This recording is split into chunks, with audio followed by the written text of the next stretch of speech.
Баршаңызға қайырлы күн. Бүгін түрлі түсті капустадан ас әзірлейміз. Түрлі түсті капуста төмен калориялы тағамдардың бір түрі, кешкі асқа керемет болады. Бір немесе екі пиязды алып, 4 бұрыштап тураймыз. Үлкен бір сәбізді алып, теркадан өткіземіз. Қызып тұрған сковородкаға май құйып, пиязды жақсылап қуырамыз.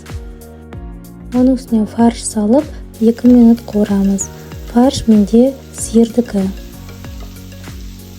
Фаршымыз кішкене қуырылған соң, сәбізімізді саламыз. Барлық тағам жартылай дайын болғанша қуырамыз.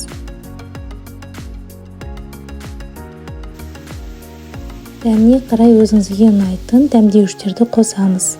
Мен паприка, хмели сунели, аджика, ащы қызылбұрыш, қара бұрыш қостым. Бір болгар бұрышын қосып, жақсылап араластырып, отты өшіреміз. Түрлі түсті капустаны жапырағынан ажыратып аламыз. Кішірек бөлшектерге тураймыз. Сосын формамызға саламыз. Бірінші түрлі түсті капустамызды саламыз, оның үстінен дайындап қойған фаршымызды саламыз. Енді үстінен сұйықтығын дайындайық. Шамамен 10% сливкидің 250 мл алып, оған 3 жұмыртқа, жарты ас қасық тұз қосамыз. Барлығын жақсылап араластырамыз.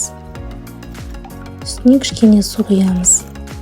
Біздің заливкамыз жаңағы цветной капустаны жауып тұру керек, әйтпесе піспей қалады. Сол үшін су қосамыз. Ірімшікті теркадан өткізіп, бетінен әдемілеп сеуіп шығамыз. Менің каналымда осы тәріздес басқа да запеканканың түрлері бар. Осы видеоның астынан ашып, описание бөлімінен көрсеңіздер болады. Қызып тұрған пеште 200 градуста 40-45 минут пісіреміз. Дайын болған запеканкамызды порцияға бөліп дастарханға қоямыз. Өте тойымды және дәмді тамақ болып шықты. Рецепт ұнаса лайк басып, пікір қалдырып отырыңыздар. Сіздермен болғаннан ерім. Асыңызды қуанышпен дайындаңыз.